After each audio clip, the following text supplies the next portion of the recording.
Still is Australia's most trusted brand of garden power tools, backed by 95 years of German engineering excellence.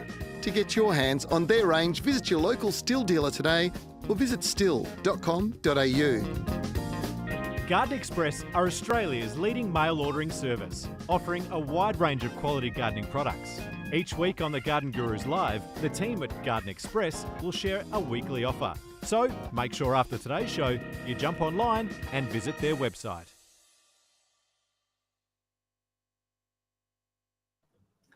Good morning. Welcome back to the Garden Gurus Live. I'm Joanne Harris, and it's great to be joining you on this glorious Friday morning. Some of you, of course, are having a public holiday, which is fantastic. We're all very excited about the show we've lined up for you today. We've got the Royal Collection of plants to show you today from our good friends at Garden Express. How's your garden spring cleaning going? If you need some motivation, stay tuned. Still has a tool for you and for me. I think this will be my next investment, actually. Later, I'll be sharing the plant of the week.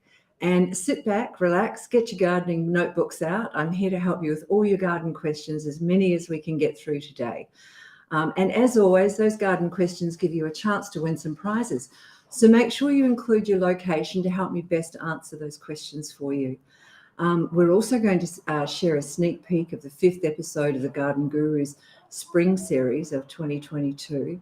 And of course, share the love. Make sure you hit that like button, and we can answer lots more questions that way too. Anyway, we're about to be joined by Rowan from Garden Express to discuss the Royal Lavender Collection. And do we have Rowan, or is Rowan not quite here at the moment? We don't, so why don't we go on to, in that case, we'll wait for Rowan a moment. And I just wanted to say one thing about something that we talked about last week, and that's poppies. I was to identify a plant, and it was actually the Opium Poppy. And as always, I walk away from here feeling like I haven't answered some of the questions well enough or fully enough. And one of the things I should have said or would like to say about something like poppies, especially the Opium Poppy, and any of the other plants that self-seed readily, I think what you need to be really aware of is that a lot of these plants can be considered weeds. So if you're living in the middle of Melbourne, middle of Perth, any city, you'll find that the poppies will, the seeds of things won't necessarily get out of hand. But if you're living on the outskirts of a city or you're close to the bush, I'd prefer it that you didn't grow things like this, because they're weeds that jump the fence and they really do a lot of damage. So just be aware when you've got something, or if you're sharing plants like this, of where you're sharing them into. We don't want to damage the natural flora, and then of course that it damages the whole ecology. So just be aware. Poppies are beautiful. Be careful.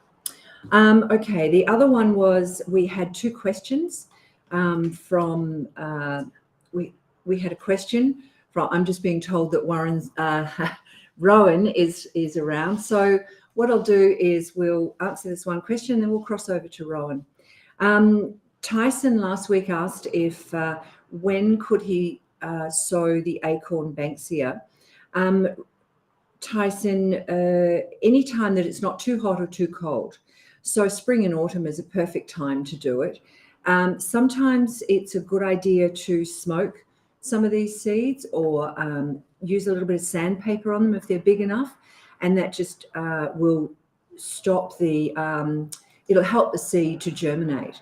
But they also smoke them. So there's a product that you can go out and buy, and it is a product that you can soak the seed in first, and it certainly helps the seed to germinate. So the question was when to plant them. Do that in spring or autumn. Okay. The only other one that we had to answer was about sugar apple trees and how to best propagate those. My understanding from what I've read, and when I rang a couple of friends in the horticultural industry, is that they would suggest it's done by seed. So you'll need to get some seed of that, and then you can propagate it from there. All right, so have we got Rowan on the line now? We do. Hey, Rowan, how are you? Hey, Joanne, how are you going? Good, good. Sorry about that little mix-up. That's all right, no problem at all. We can deal with these things. Yes, So absolutely. you're not having a public holiday today like most other Melbourneians? No, I'm in the office. Had to be here to join you guys. Yeah, has to be someone, doesn't there? Okay. And today we're going to talk about this wonderful lavender collection that you've got. These are really stunning, and because of what's happened recently, have become even more popular than they were before. So with the passing of the Queen, we've released our Lavender Royal series, which are really stunning. I've actually got some here to show you guys. So they come in a 140ml pot. This is the Queen. Beautiful bracts. They're absolutely stunning.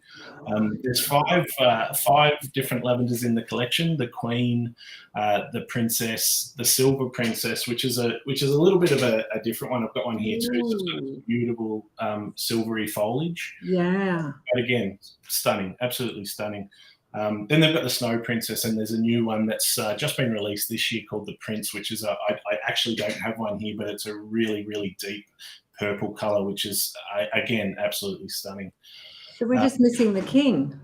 Yeah, well, I'm sure that'll be on its way now. Joanne. So by next spring we'll have the King also. I would say so. I would definitely.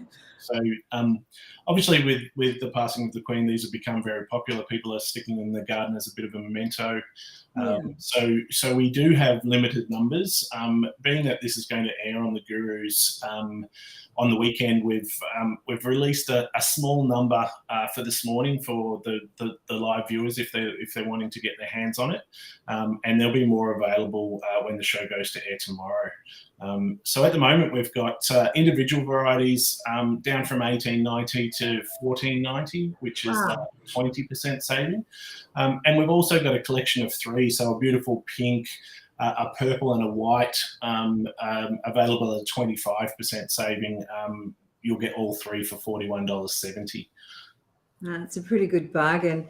Look, these lavenders are really compact and they have far more flowers. That's correct, isn't it? That's correct, yeah. So they're bred here in Australia. The team at Lebanova have bred these. They've bred them to be a more compact growing variety and flowering prolifically most of the year. There's another one, the Princess. Just, this is how they'll arrive to customers. So this is actually what you're getting. Just stunning, really beautiful. Yeah, they're absolutely beautiful. And of course, lavenders are really easy to maintain. People often let them get too long and leggy, and then they become woody. So it's a really good idea. Cut the flowers, use the flowers inside. They're great for vases. And the other thing with lavenders, especially this variety, is that you can use them in a pot. Yeah, that's right. They're perfect for the pot, and don't forget the bees love them too. So they're an ideal pollinator as well. They're a great pollinator. Well, I think it's a fabulous deal, and I think people have to get in pretty quick today. And if you miss out, watch the show tomorrow and put your order in then. Absolutely, yeah. So small number available now for live viewers, and a larger amount for the viewers of the TV program tomorrow. Fantastic. But I have to say they are in very high demand at the moment, and although we've got okay numbers, they are limited. So please don't leave it till the last minute. Get your orders in, and we'll get them off to you early next week.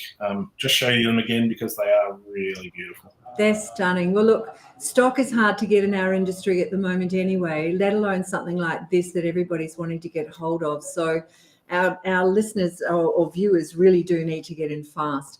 Get your name in and get that back into your garden or into a pot and on your veranda. Yep. It's as easy as to the website, Joanne, www.gardenexpress.com.au. Place your order. There's a big banner on the homepage straight through to the offers, and we'll get them in the mail. It's an easy website to use. It's a good, easy website, so you don't need to be an expert at that to be able to buy a lavender this morning off Garden Express. Enjoy the football this weekend if you're a football fan, Rowan. Thank you. Dave, my boss, Cats fan. Unfortunately, I'm a Collingwood fan, so yeah. it's probably another reason why I'm in the office today. To stay quiet. All right, Rowan, thanks very much for your time today. Enjoy the rest of the weekend. Great to talk to you, Joanne. Talk to you next week. Yeah, thank you very much. Look, worth getting, guys. It really is. Lavenders are such an easy plant to grow, and they're so rewarding. They give you an awful lot for the same thing. Okay, so now we're going from Rowan, and we're going to go back into some questions. We've only got one photo this week, which is unfortunate, but this one is from Gray in Melbourne, and we've got a picture attached there. So when should I start trimming my Buxus japonica for a nice bushy border? This was planted about a year ago by tube stock. Well, Gray, you've done pretty well for a year. Some of them look quite small, and they look, and I guess this is you're in Melbourne, yes. So it has been cold, and these plants will go a little bit yellow over the winter time.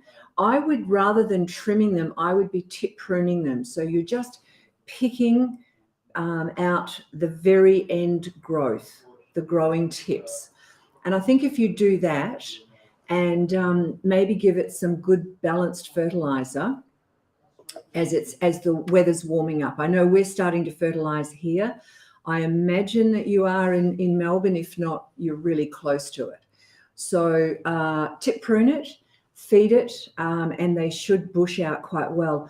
And I would keep tip pruning. The next couple of prunings I'd do them, I'd simply be tip pruning unless you get some really fantastic fast growth.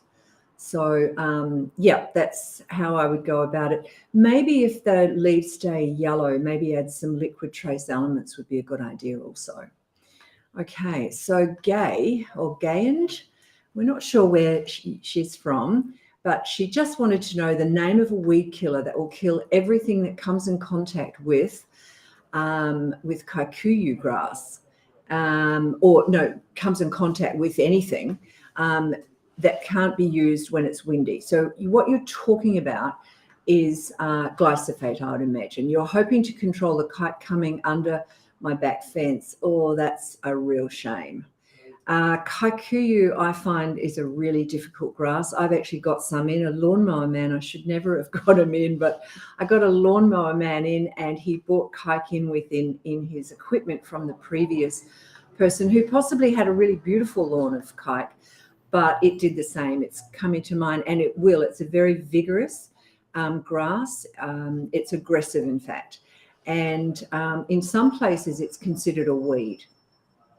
Other places like sports grounds, etc., it's actually really good, but you have to contain the kike or it will go next door. It will go 3 houses down if you let it. So if you've got it coming in under the fence, then I would be inclined to do a couple of things. Perhaps look at putting in something down the fence, so down into the ground, a border, a barrier, so that it can't come through. Otherwise, you're just going to be continuously weeding it out. If you kill it with some glyphosate, I would suggest that you put, say, 1 part water, 10 parts glyphosate into a container, and then hand paint it onto those roots that are coming through. And that may slowly, you will then keep it back, but you'll only keep back what's come through. So you really need to put, I think, that barrier in. Otherwise, you're going to always be hassled by it. I have one particular bed that has predominantly roses and salvias, and sure enough, the kite comes up right in the middle of some beautiful little delicate salvia. Not that salvias are delicate, but some small salvia, and you can't get it out.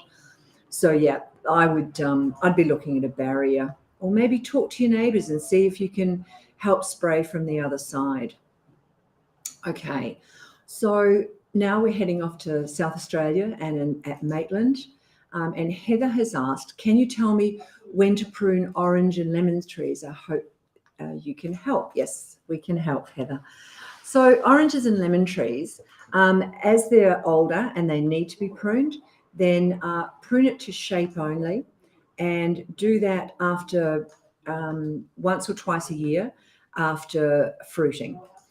The other thing is that always take the dead wood out of the lemon trees or out of your citrus trees. So you can do that at any time, just tip them and get rid of the dead wood.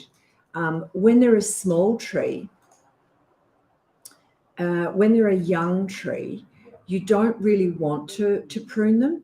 I leave them until they get a little bit older, and then I choose the framework I want, and I might cut off the branches that aren't going to form a nice triangular type framework for it to be sturdy in wind and under difficult conditions. So do that to it, otherwise no pruning, and of course take the fruit off. So for the first couple of years. Hope that helps, Heather. All right, we're back in Perth, and Tyra would like to know, how do I grow leaves on the bottom of my fiddle leaf fig? Fiddle leaf figs can be kind of difficult to grow. You often find that they end up with brown spots all over them, and sometimes yellow, and then the leaves will drop. That's generally from too much watering. So although we want to fix the fact that you don't have enough leaves on them, on the bottom of the branches, the reason why it's happening is possibly because there's too much water in the soil. And also after when you're growing in a pot, you're constantly watering into that pot, you find that eventually the soil becomes quite compact. And you can often see that in the topper pots where you start seeing roots along the top.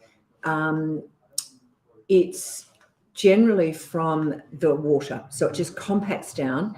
And what you don't have is enough oxygen in the soil. So it's not aerated enough. What you can do is get a skewer and very gently skewer into the soil and aerate the soil, okay? And that will help with the compactness. Also, just watch how you're watering, how much you're watering, and how often you're watering. It needs a very nice light mix. So skewering it will certainly help. Aerating it will help. Don't move your fiddle leaf fig or any ficus around. Don't keep taking it inside and outside. Leave it in its position, which it likes good light. So leave it in that position and turn it around, rotate it as you're going, as you're dealing with your plants. Now, as for getting leaves back on the bottom, some people say that leaves will grow back through the nodes. I've never had that success, right? However, in a plant, in a node, when a leaf falls off, there isn't a leaf in the node ready to come out. So what you can do is cut just below that node. So you can get your secateurs and just cut in to the cambium layer, the first couple of little layers in it, and make a slice across. Don't go any further because then you'll damage the plant. But this will entice the node to become a leaf and a branch. And that's when you're going to get more leaves, is when the branch comes out from that area, right? So if you want this plant to have, and a lot of people grow them that way, rather than really bushy, they'll grow them up as a tree and then have the bush at the top. So depending on how you want to do it, what the look you want is how you will cut into that plant. Okay. So, and of course, last thing is get a well-balanced fertilizer. All right. Still in WA, and we're up in Kalamunda. And Shaylee's asked, I've cut off a leaf off my monstera and put it in water and it's growing roots. Can I propagate this? If so, how?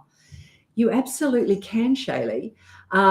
So again, you would have, whether you realized or not, what you would have taken is a node, and therefore it then starts to grow a root for you when it's put into water.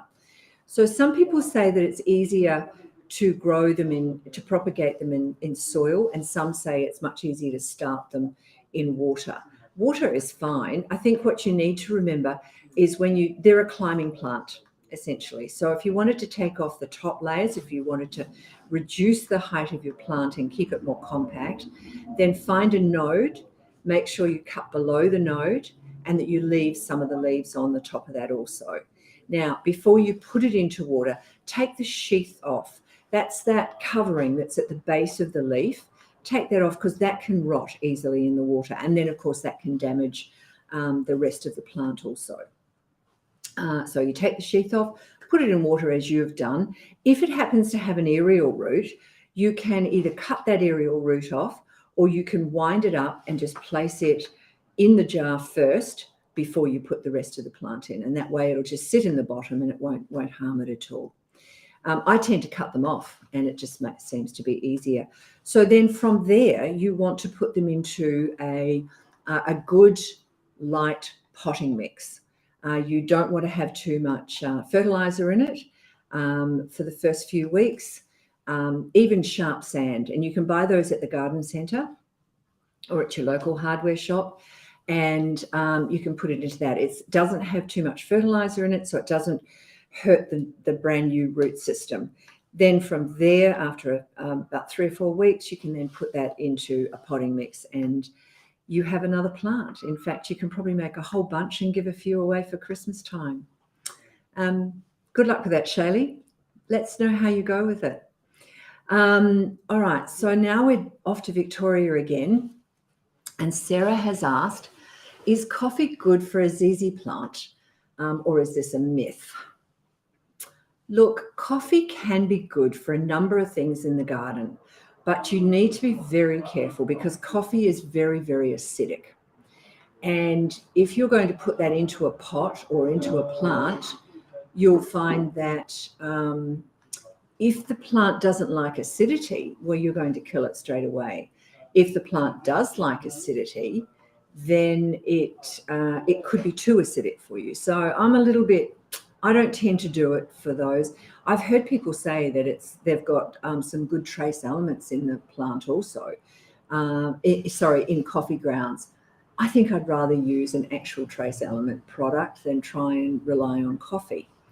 So again, people say that they're good for azaleas, camellias, rhododendrons, all of those plants that do like acidic soil, but you've still got to be very careful that you don't overdo it. You can turn your soil too acidic, and then it's not going to be healthy for the plant either. One of the things that someone once told me that I haven't actually tried, but I think I might like to, is using it around your vegetable garden on the edges. Rats hate the acid smell of coffee. So, I don't know if you guys are having trouble all over Australia, but I know here in West Australia at the moment, there's certain suburbs that around the rivers and so forth where we are having rat problems. I know that they come in for my fruit and my veggie gardens. So I'm going to try that, putting them just around the edges so that the rats don't go in and get your fruit. As for putting it into your ZZ plant, I wouldn't. Keep your ZZ plant in a nice shaded position. Don't put it in too much sunlight. Let it dry out before you re-water it, and just give it some good fertilizer. That's all it needs. All right.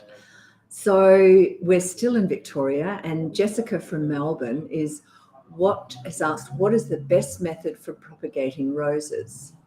Okay, so I'm not a grafter, I'm not a butter grafter, but I've got a little bit of understanding of this. So some roses you can propagate from cuttings. Other roses won't necessarily be true to form, which is why they're grafted. Most roses, I think, are grafted. However, you can grow roses. You can do a water cutting. So you would cut off a softwood branch. So don't go back into the hard brown. Try and keep where the green is so that the bark is still green or the stem is green. And take, say, 4 nodes.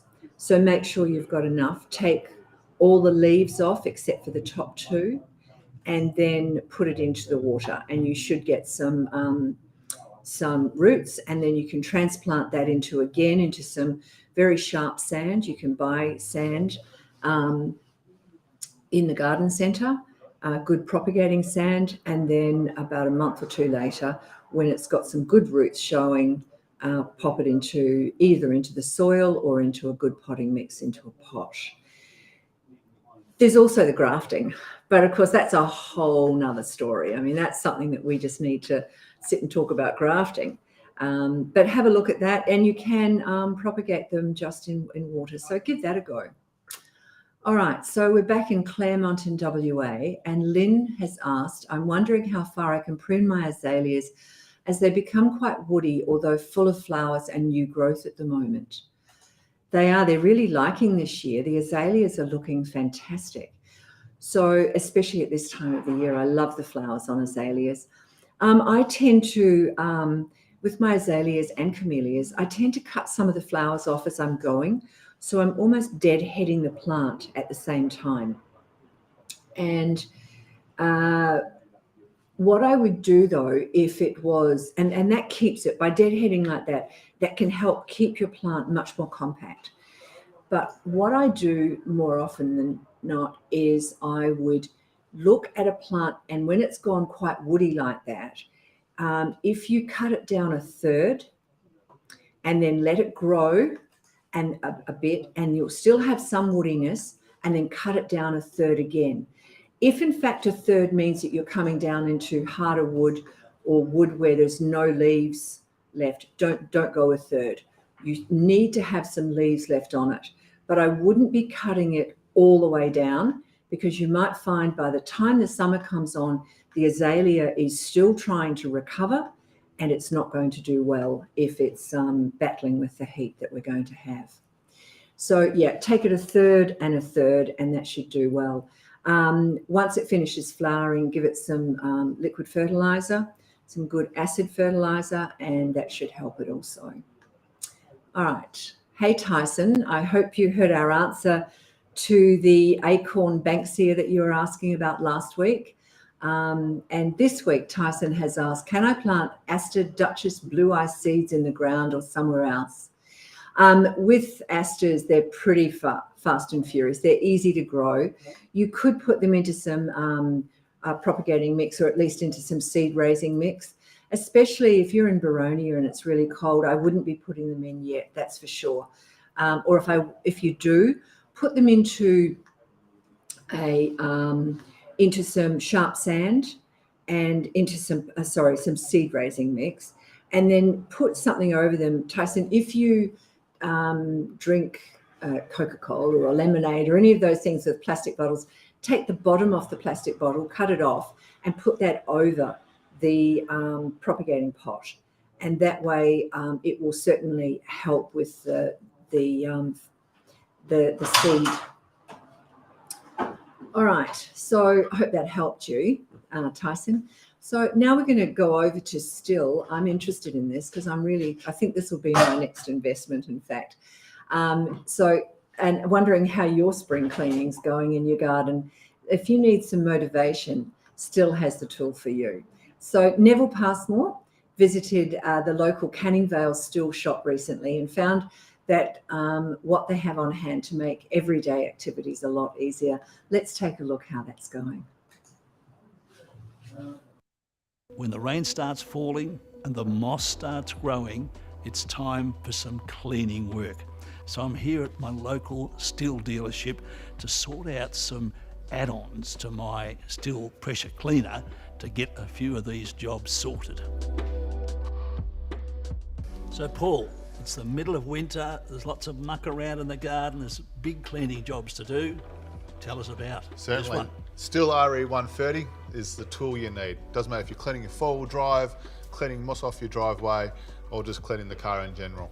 This machine will do it quickly and easily, and the convenience of the hose reel means it's quick and easy to tuck away once you're finished.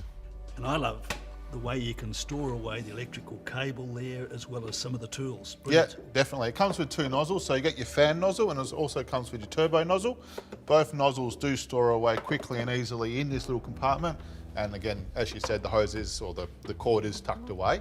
Yep. So again, nice and easy. When it's in the shed, it's one unit, it's not getting in the way, it's not tangling anything else up. Great machine. Now, I saw very recently this foamer in action, and Yes. it is a knockout. Yes, it's Tell us the story. It's certainly, if you've got a four-wheel drive or anything large surface you need to clean, simply just plugs into the machine. You can adjust the flow on the top here, and you can also adjust the nozzle spray. Fill it full of your biodegradable detergent, clean your machine so you 4-wheel drive down, and again, just let it soak in, squirt it off with the turbo nozzle, the fan nozzle, and Bob's your uncle. Yep. Yeah. And the other one that appealed to me was this turbo cleaner for floors and paving and that Definitely. sort of thing. So, mentioned the moss on the driveway before. Yep. Great tool for that. So if you've got a large area which you need to clean down, this will obviously concentrate the pressure directly to the ground while encapsulating the spray. So it's not going to blow into windows and so on, but it's going to give you an effective clean. And well, I've got lots of limestone paving at home, and in the winter it's a nightmare in the sense that not only does it look awful with all the black algae on it, but it gets a bit slippery as well. Yeah. So this is definitely the tool which will knock that on the head. And again, get it done quickly and easily so you can get back watching the footy. perfect.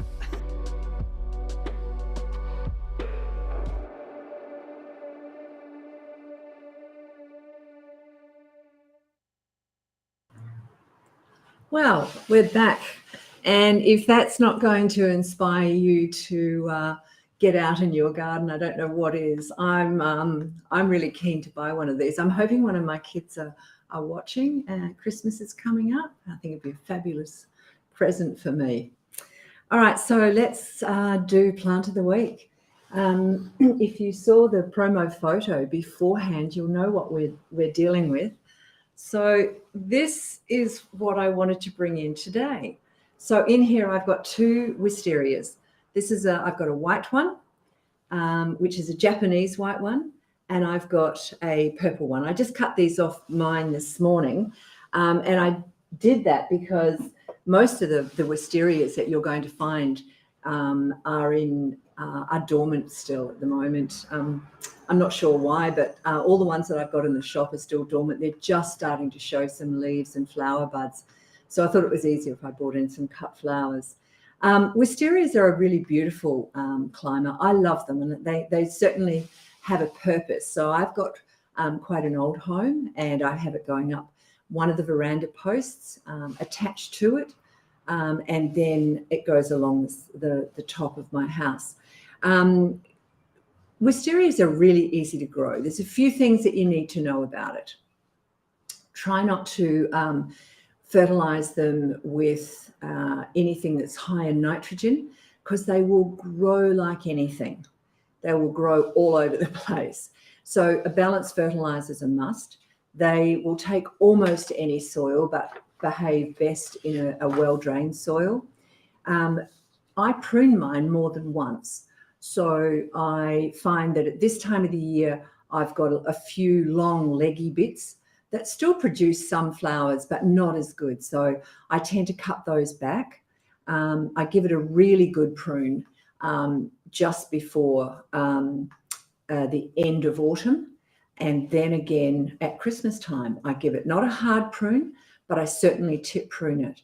And I didn't know this about wisterias until a few years ago, when a gentleman I worked with said to me, he cuts his again before spring and often gets flowers.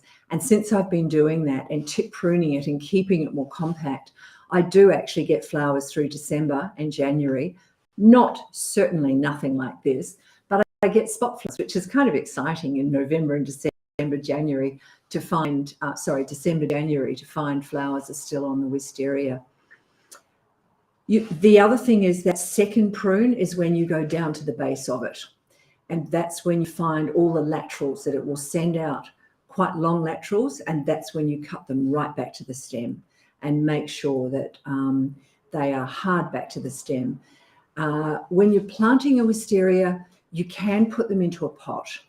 But if you put them into a pot, you need something the size of a wine barrel. And then what you want to do with them, rather than using them as a climber, because they're not going to be very big and not get the root system that you need to get the width of them. So it's best to use them when they're in a pot, excuse me. When they're in a pot, it's a good idea to use them as like a standard. And there's some really beautiful examples of that. And when they flower, they're just like a puff ball of purple or white. They're quite amazing. Have a look on Google, on Google Images, and you can see some really stunning examples of it. And the other thing to remember with wisteria is that people say, oh, no, they get out of hand. They only get out of hand if you put them into the wrong position. So if you've got them and you wanted to grow them up a tree, definitely not, because they will certainly take over the tree. They'll cover the tree to the point where the tree either will die or it certainly will struggle to survive. So keep an eye on that. Maybe get one of those long-handled secateurs, the really long ones, and just keep them trimmed back and they'll be fine. I find them really stunning. So you should see those in your garden centre coming in soon. As I said, in Perth, where I've got mine from, they're still a little bit dormant, even though they're in full flower around the city. But they will be. It won't be long before you'll see more and more. And you can also buy them in standards already done. So if you're looking to put them up a pergola or in a pot and do a standard of them, you can buy those, they're between 8 and 10 years old, and they're just stunning. Anyway, that's my plant of the week this week, and it's wisteria. All right, so let's get back to some more questions and see how many more we can answer for you. Remember to hit that like button, and also put in your state and city or place of abode. All right, Claire from Caversham, that's in WA. That's not far from where I am in Guildford.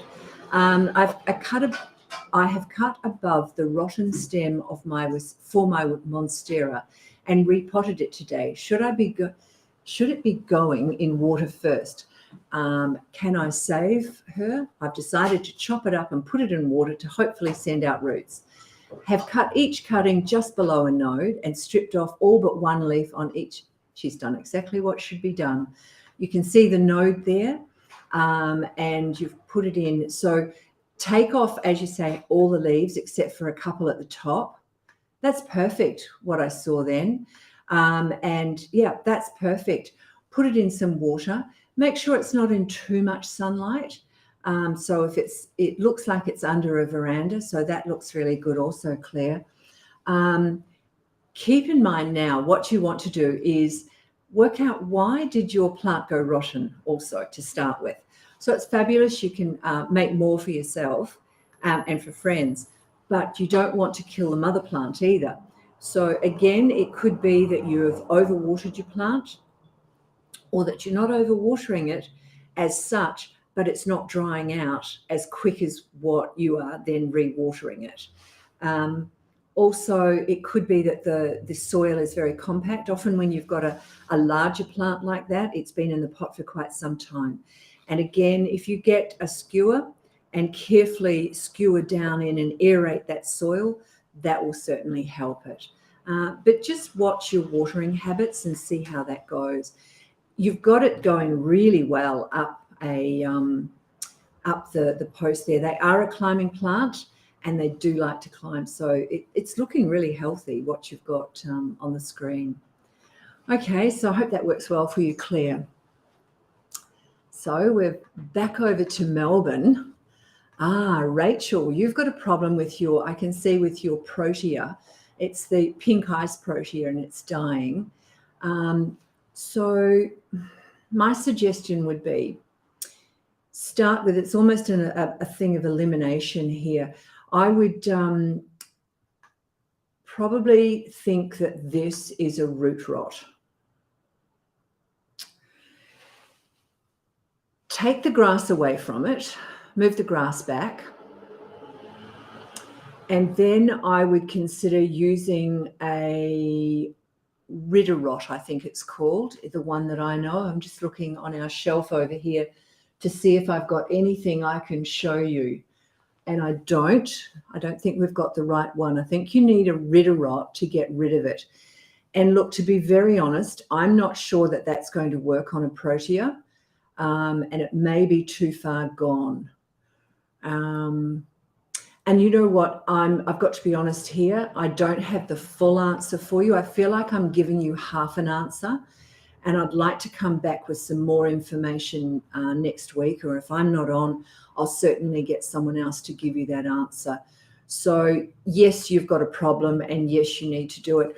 Whether you need to actually cut those branches off or not, I would probably say you do. But again, I want to get the answer correct for you, Rachel. So if I'm not on next week, I'll answer on this page for you, which might make it easier too. All right, so we're not sure where Sharon's from, but she's asking, she has an avocado tree growing. It has 2 stems. Do I remove one of them? I guess it depends how large the tree is, but I would be inclined to, because if you let a tree grow with an apex too low, when it's too young, it will then grow and it's far more susceptible to splitting and to falling apart. And then, of course, you get pests and diseases into it. So I would say yes, I would take off if they're both equally out, then choose. If you've got one that's going out and one more upright, I would obviously take the one that's going out and work it from there. So then you can get yourself a nice, strong leader and grow it from there. Okay, Victoria again. See, we've got so many Victorian people today. I'm sure it's because you've been given a public holiday today. All right, so Rodney from Yarrawonga. I think I got that right. I've been trying to grow capsicums. They grow, but when I cut them, they have a mold inside them. What am I doing wrong? Generally, it's interesting because in Victoria, I wouldn't have thought this would have been as much of a problem, because it's usually when you've got high humidity in heat that happens. So it might be that you've got a good warm situation, even though you're in Victoria and growing them. And surely you wouldn't have grown them through wintertime. Otherwise, you would have had them in a glass house or something, and then you could have too much humidity. So I'm assuming that it's in the warmer season that you're growing these in the past, and they've got mold from that. So it's generally a moisture content. So you may be overwatering those, which then will cause the mold inside. It can also, if it's just the seed that's going black, that can just be a seed not working properly. I can't find the words there for you. But if it's mold, it's usually a water thing. Now, there's two or three different thoughts on this too. Some people say that you can actually cut that mold out and still eat the capsicum. You have to make sure that you keep your knife when you're cutting it out right away from the mold, because otherwise you're contaminating it. I'm not sure that personally I would want to eat a moldy one. But if you cut it out and wash it well, there are authorities that say you can do it. So maybe you can still have it. Just watch the water there, Rodney, and that may help you. And off to Adelaide. Vanessa. Hi, Vanessa. I have a question about planting out tomatoes. We're in Adelaide, and as the weather has been so unpredictable, lots of rain, very strong winds, we are confused as to where to plant them as the wind is so strong. Any suggestions or tips would be appreciated. So, Vanessa, tomatoes don't particularly like the hot wind or the strong wind, and nor do they like the cold. So last week was the first week that we brought tomatoes into the garden centre, and we here in Perth are starting to get some lovely weather. In between some rain, we're still getting some nice weather. So people are starting to consider putting their tomatoes in. I'm wondering if maybe you need to wait a little bit of time.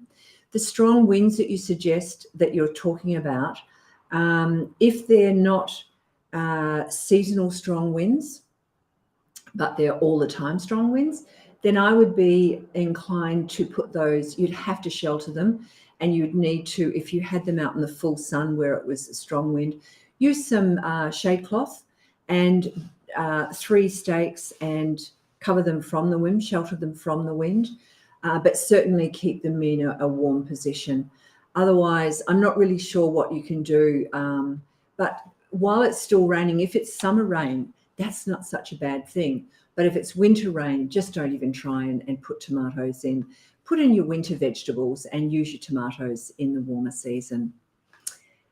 Off to Bendigo. And Gail has asked, Help, I have weeds. Oh, don't we all? I can pull them out okay. But in one area of my garden, I get couch grass. Oh, and it's a nightmare.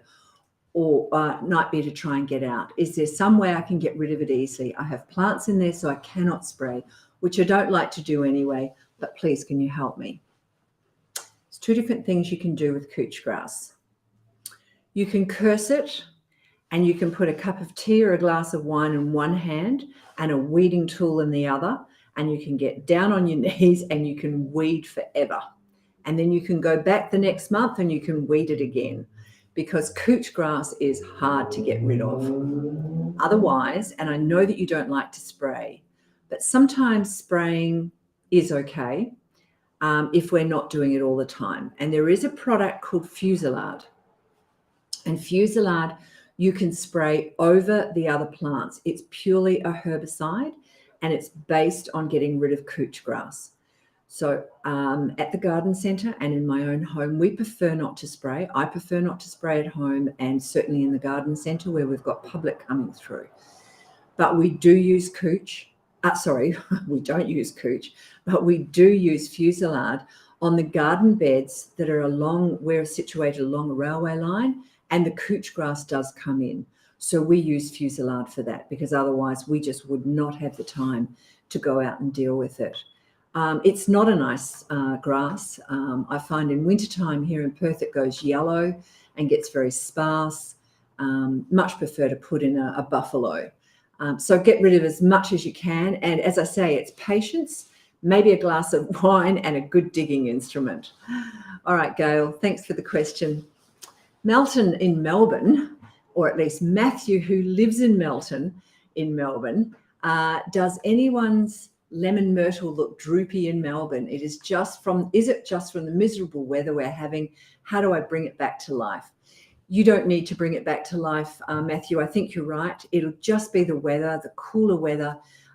It won't like it so much. You'll find as the weather comes up, make sure you've got some good mulch on it, that you've fed it, and that you water it adequately through the warmer season, and it will perk up.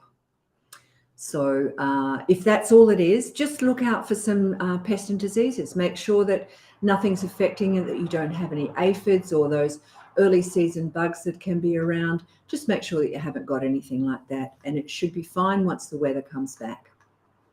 Okay. Wow, we're getting lots of questions in today. This is fabulous. Thank you, everybody. In central Queensland. Okay. So Rochelle, who's in central Queensland, says, I'm having some issues with my strawberry plant leaves with the rust type thing that occurs on my leaves, a rust type thing. Also, some of my strawberries are rotting before they become ripe. What am I doing wrong? What should I be feeding them? Okay, so you feed your strawberries before they start, when they're flowering, and up to when they're flowering. So don't overfeed them. If they're rotting, they can also be from too much water. And the leaves with the rust, you need to treat that. So, and I think it's sulfur that you use on rust. So on strawberries at least. So I would be, you would need to puff some sulfur over those. Derris dust, I think, also helps. No, it doesn't. No, use the powder, the sulfur, and that will get rid of the rust. You can pick off some of the leaves. Just be careful, because rust is spores, of course, on the back of the leaf. And as you pick them, they can burst open and they'll just land in the soil and it'll all start again. So pick them off gently, get rid of them, burn the leaves, treat the plant, and it should come back okay. Feed those strawberries up. They should grow really well for you. So Gidgeganup, that's a wonderful little place up in the hills of Perth. And Claudia has asked, I have a very old, mature Hoya in a pot, inherited from a friend. Wanted to know if I could possibly repot it and when. Do I need to cut back the tendrils? They are very long and entwined.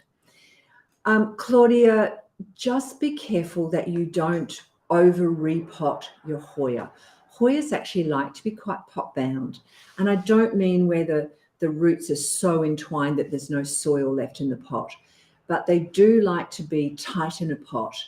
and they flower better when they are that way. If you cut off the tendrils, you're cutting off a lot of the flowering ends also. If you find that they're way too long, they're really entwined and it's hard to handle, you may want to cut them back a bit.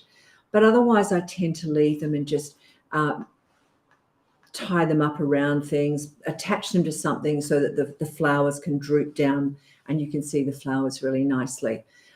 Use a good premium potting mix when you do, and don't take it up too big. Don't take it from say a 150 ml pot right up into a 200. Go up very slowly and allow the plant to still have a nice tight pot. They're beautiful things though, aren't they?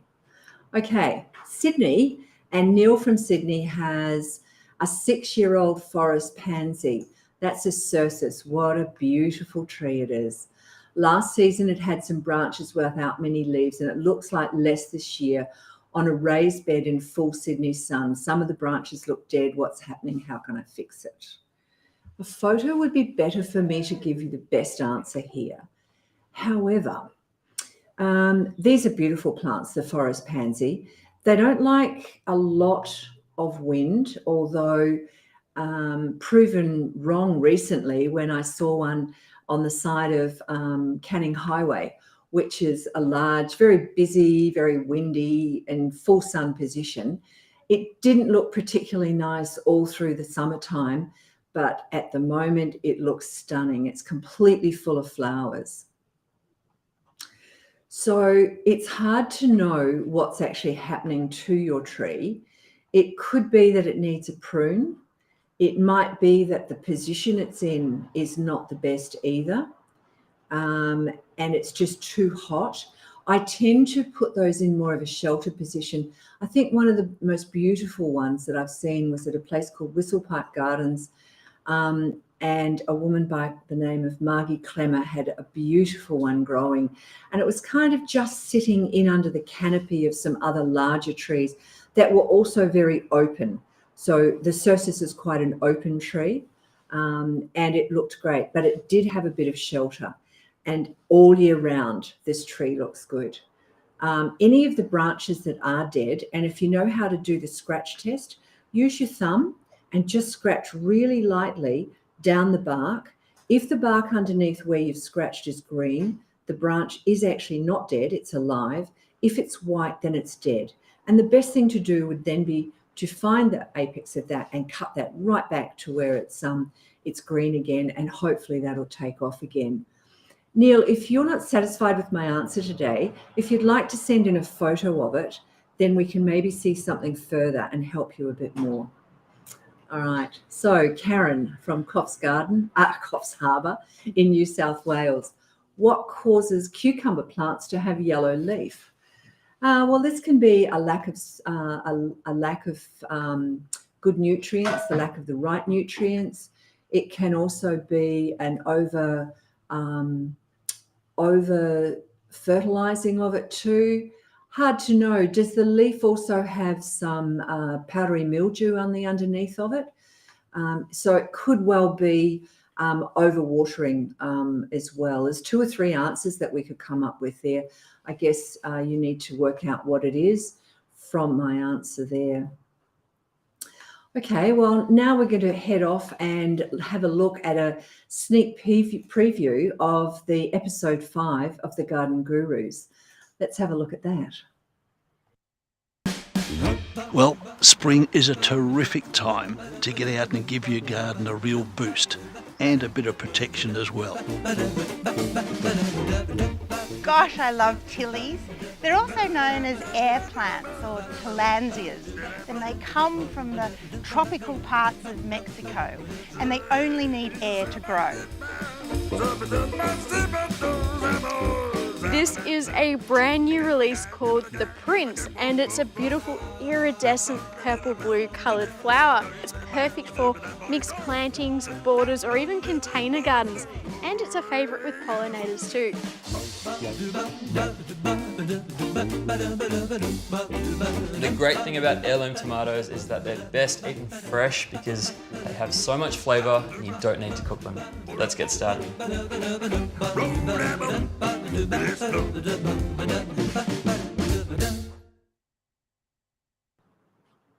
Hi again.